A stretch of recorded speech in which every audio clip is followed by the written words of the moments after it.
What does a $50,000 a month online course business actually look like? And I don't mean the Stripe screenshot. I don't mean the highlight reel. I mean the real picture, the revenue breakdown, the team, the workload. What's working? What's still a total mess? Because here's what I've noticed after managing close to $7 million in ad spend for course creators. Most people have no idea what this level of business actually looks like day to day. They think you need a massive team or $1 million launch or to be posting on social media around the clock.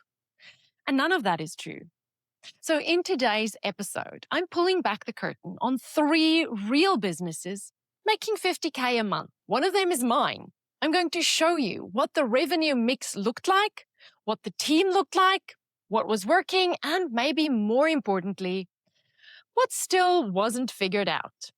Because even at $50K a month, things are not perfect. And I think you need to hear that. If your goal for 2026 is to build a multi-6-figure business that gives you real freedom, not a 7-figure fantasy, but actual time and financial freedom, this episode is going to give you the clearest picture you've ever had of what it really takes. So stay tuned. Hello and welcome to this episode of the Launch Lounge podcast. Before we dive in, I want to thank all of you who've been emailing me your preferences for this series. If you don't know what I'm talking about, we're currently in a season of podcast episodes where I'm sharing everything related to growing and scaling your online courses business. And I asked you to email me at podcast@thelaunchlounge.com and tell me what topics you wanted me to cover.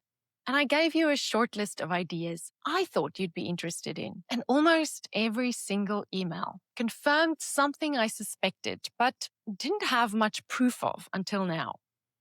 Most of you said you're not interested in hearing about scaling to 7 figures. 7 figures is what you hear about everywhere. What you actually want to know is how to go from 5 figures to 6 figures. So thank you, everyone who emailed. I really appreciate it because I think we don't talk enough about how hard it is to go from 5 figures to 6 figures. And even when we do, it's usually about cracking the 100K mark, which is a very different conversation to what we're talking about today. Today, we're talking about 50K months. When you get to the multi-6-figure level, that's when things really start to lift. That's when systems and processes start doing the heavy lifting for you. That's when you actually start getting your freedom back. And I think we need to talk about it more. I think people believe that talking about 6 figures isn't a big enough goal. 7 figures is sexy, and that we always have to talk about 7 figures this and 7 figures that, and lately it's been 8 figures, and I just don't agree. Even though 7 figures is sexy and it makes for great hooks in reels and great marketing, talking about these mid-6-figure businesses is a really healthy and productive conversation. So that's what we're doing today. So let's talk about the scale to a $50,000 a month business. Before we get into the examples, I want to reframe what 50K a month actually means, because I think we've been conditioned by the online space to think that unless you're hitting 7 figures, you're somehow still not doing well enough. And that is just not true. 50K a month means you're bringing in around $600,000 a year.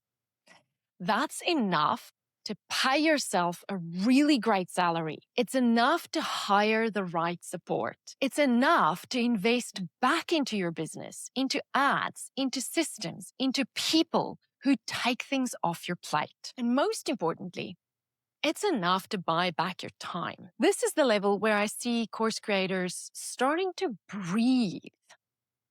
They stop saying yes to everything out of desperation. They start making decisions from a place of choice, not from survival. And honestly, for a lot of people, This is the sweet spot. This is the freedom empire. I want to share what it meant to me personally hitting those 50K months because I think this makes it real. One of the things I did right in my business, and I'm really proud of this, is that I started paying myself a regular salary from the moment I went full time. As soon as I quit my job, I knew this was sustainable and I committed to paying myself every single month as if I were an employee of the business. When I hit 50K months consistently, I did something I'm really grateful to myself for. I increased that salary. And I didn't increase it a little. I said to myself, one of my goals was to pay myself more than what my old manager, the boss I had in my day job, was making. So that became my salary, a six-figure salary. And that has been my salary for the last 6, maybe 7 years. I haven't given myself a pay rise in that long, but it's a healthy salary that allows our family to take wonderful overseas holidays every year. And it means I don't have to worry when my kids need braces or a cardiology appointment or a psychiatry appointment or when something in the house breaks down. All these things, all those life things that just happen. It's been almost 10 years now that I've been working in my business full time, and that money has hit my bank account every single month. That stability has been life-changing for my family. And when I think back to why I started this business, to earn good money while working hours that worked for me around my kids, sitting here now, looking back, knowing that has been a reality for at least 6 or 7 years, that is the dream. And it came from these 50K months, not from a big 7-figure launch. So let me bust a few myths for you because I think a lot of people have a picture in their head of what a 50K a month business looks like.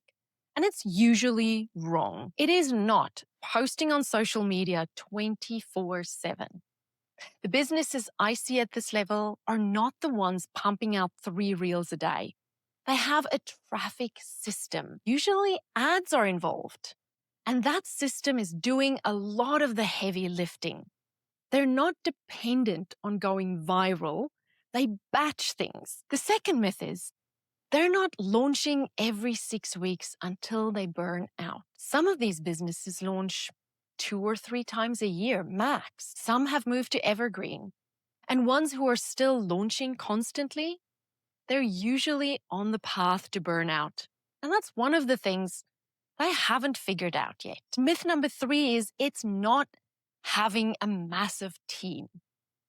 Most of the 50K a month businesses I work with have small teams. We're talking 2 to 5 people, often a mix of contractors and maybe 1 or 2 employees. You do not need 15 staff members to hit this number. Number 4 is it's not having a complex tech stack. Funnel, email platform, ads, maybe course hosting platform, and payment processor. That's usually it. Simple and boring wins at this level. All right, let's get into the real examples. The first one I want to walk you through is a hybrid business, one that has both a service component and a course or a program component. And the example I'm using happens to be my own business, where we have an agency, we have courses, and a membership. But this example could apply to anyone who does some kind of one-to-one delivery, whether you're a consultant, an agency owner, or a coach. So here's what the revenue mix looked like for me. The agency revenue was sitting between 40K and 70K a month, depending on the month.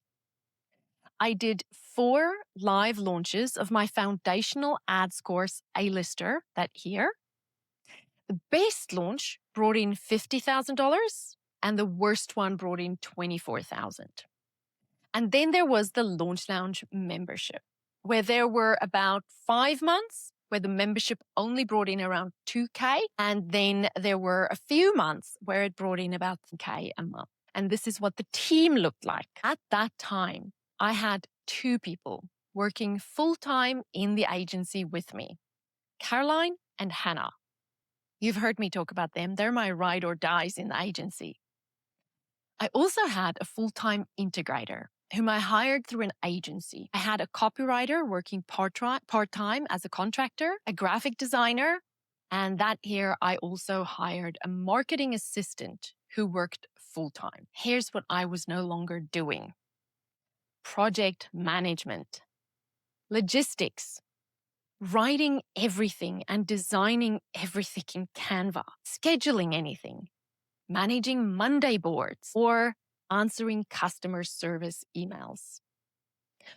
What I was still doing include all the sales calls for new clients, all the messaging and marketing strategy, giving the team vision and mission and making sure they lived up to our values, meeting with our clients to help optimize their funnels, and building the course content and delivering most of the Q&A sessions for students.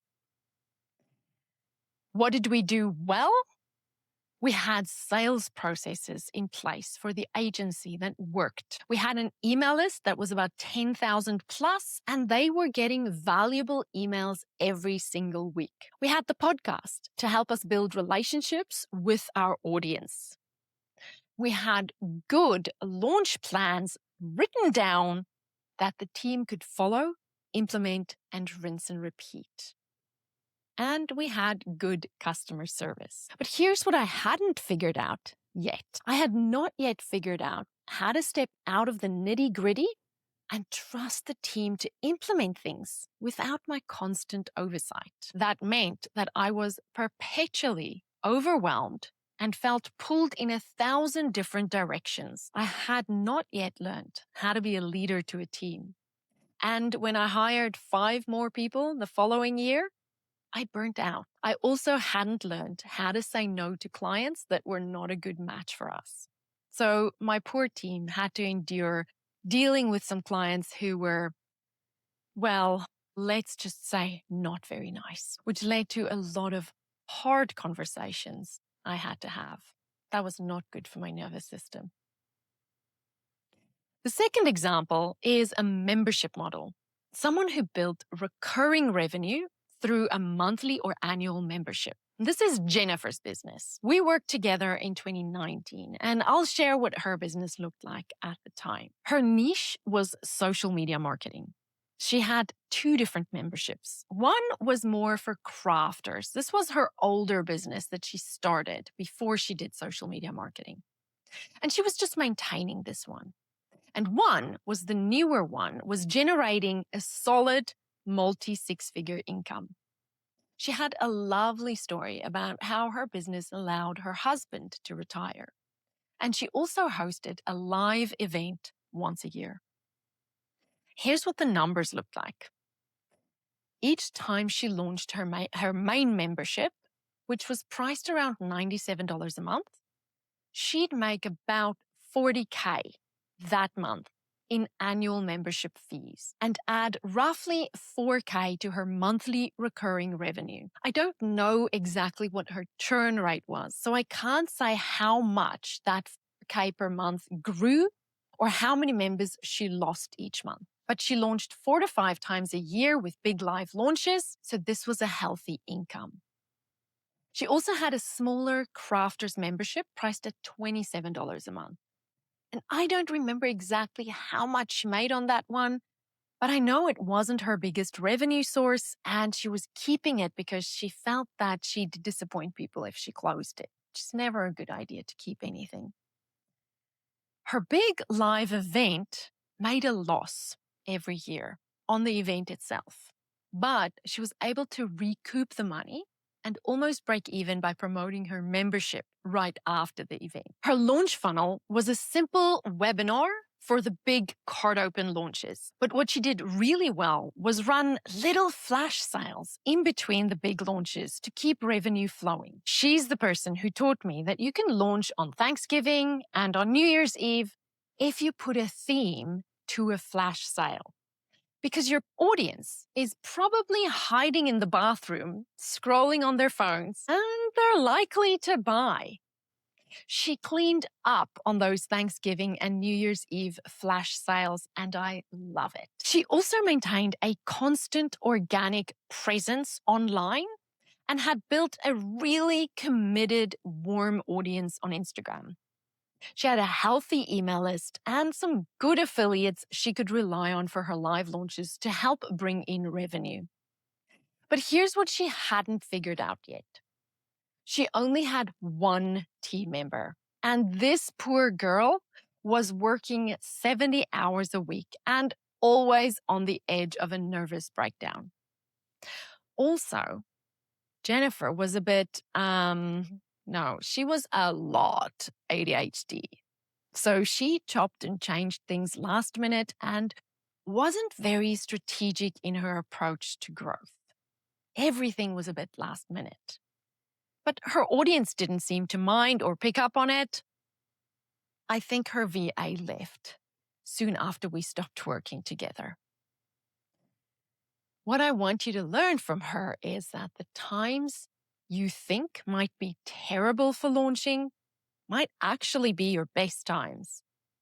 But be careful, because launching over the holidays means someone on your team or you is also working during those big holidays. You can have your big live launches and supplement them with small flash sales in between to keep consistent growth month on month, but not at the cost of your mental health. The third example is what most of you probably picture when you think about an online courses business. Someone who launches a signature course a few times a year. The person who comes to mind as the best example of this is our lovely client, Mary. Mary is an artist and she's in the arts and crafts niche. And we helped her scale from 100K to 400K in just 1 year. She then maintained that level for another 3 years while we worked with her. She had a signature course priced at $1,400, which is quite high for the arts and crafts market. But this was a niche within the market, and there were already other people selling courses at this price point.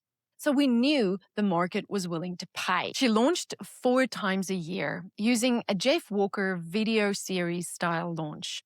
And between launches, she built her Facebook following religiously. And we ran ads to 2 different lead magnets to grow her email list. What made the real difference to her income was the consistency in launch frequency. We knew some people had to be on our list for over a year before they would buy.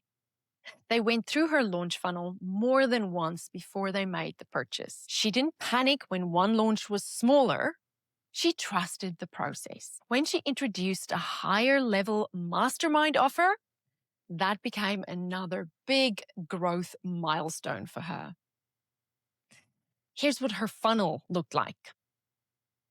We ran ads for about 10 days before she would start a bootcamp style event where she taught her audience a few basic skills they needed to master before they'd be ready to join her course. Once the bootcamp ended, they were entered into a video series launch, Jeff Walker style, classic. And she did a lot of personal outreach and emails to convert those bootcamp students into sales.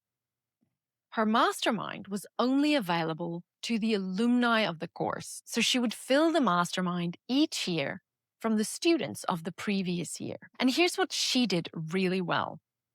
Her systems and processes were super simple, and she kept everything very clean. So much so that we were the only external members of her team, and she did all the rest herself. She was very good at not trying too many new things, just doing the same things really, really well. But here's what she hadn't figured out yet. She could have hired more help. And I think if she had, she would have been able to find more affiliates and increase the size of her launches. She was also an affiliate for a few other people, which I believe could have been a little bit of a distraction from her core business.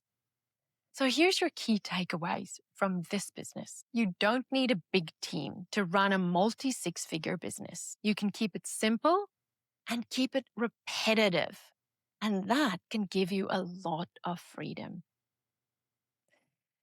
Now that you've heard all three examples, I want to point out what these businesses had in common, because there are clear patterns at this level. Number one, they all had a proven offer before they hit 50K. None of these businesses scaled something that wasn't already working. They had an offer that people wanted, that delivered results, and that had a track record of sales before they poured fuel on the fire. Number two, they all invested in traffic. Every single one of these businesses was running ads. They were not relying solely on organic reach. Organic is great for building relationships and warming people up, but it has a ceiling. Ads are what took them from 10K or 50K months. Number three, they all had an email engine driving sales. Whether it was launch sequences, an evergreen funnel, or a weekly nurture strategy, email was doing the heavy lifting in converting leads to buyers. Social media got attention. Email made money. Number four, they all had clarity on their numbers. They knew their cost per lead. They knew their conversion rates. They knew their average cart value. You cannot scale what you cannot measure. And these businesses treated their numbers like a dashboard, not like an afterthought. And number five, they didn't chase something new every few months. They knew their offer worked, and they kept refining that one main offer over and over, instead of jumping from one offer to the next or one business model to the next. Here's the thing that might surprise you. Even at 50K a month, these businesses are not perfect, not even close. And I want to be honest about that because I think it's important for you to have realistic expectations. The most common things I see at this level that still need work include evergreen revenue between launches. A lot of businesses at this level are still riding the launch roller coaster. They have great launch months and then quiet months in between. Building an evergreen funnel that generates consistent revenue is usually the next big thing to unlock. Teams and delegation. The founder is usually still doing too much. They're still the bottleneck. Learning to delegate and trusting others to deliver their methodology is a real growth edge at this stage. I know, because I stepped in that one. Ad profitability and scaling. Some businesses at this level are running ads, but not profitably and not at scale that could take them further. Dialing in the ad system so that every dollar you spend returns more than $1 is the difference between staying at 50K and growing beyond it. Shiny object syndrome. Wanting to go in a completely different direction because you haven't stuck with the same thing long enough to get real results. I see this all the time. The strategy was working. They just didn't give it enough runway yet. Okay, so if you're listening to this and thinking, yes, that's what I want, here's what I'd suggest you focus on. Number one, work backwards from the number. 50K a month. What does that actually require? If your course is $2,000, you need 25 sales a month. If your membership is $50 a month, you need 1,000 members. What's your offer price? What's your conversion rate? And the traffic required to get there? Do the maths so that you can make it real. Number two, get your offer validated first. Don't try to scale something that isn't already working. If you haven't sold your course or your program to at least a handful of people and gotten results, focus there first. Scaling a broken offer just means losing money faster. Number three, build a traffic system. this is where ads come in. If you're capped by how many people you can reach organically, you will never hit 50K months. You need a system that consistently puts your offer in front of new, qualified people. And that system is paid advertising. Number 4, know your numbers. I cannot say this enough. Your cost per lead, your conversion rate from lead to buyer, your average order value, your return on ad spend. These are not nice to know numbers. They are the GPS of your business. Without them, you're guessing. And you cannot scale a guess. So there you have it. 3 real examples of what a 50K a month business looks like for online courses. Not the polished version, the real version. The good, the messy, and the still figuring it out. I hope this gives you a clearer picture of what's possible and what it actually takes. Because I truly believe that a 50K a month business, a freedom empire, is within reach for all of you. It doesn't require you to be an overnight millionaire. It requires a proven offer, a traffic system, and the willingness to know your numbers and make smart decisions. If this episode was helpful, I would love it if you hit that follow button or subscribe to the show. Next week, we're continuing the series with episode 341, titled Stop Doing 5-Figure Things If You Want a 6-Figure Courses Business. You are not going to want to miss this one. I look forward to hanging out with you again next week. Bye.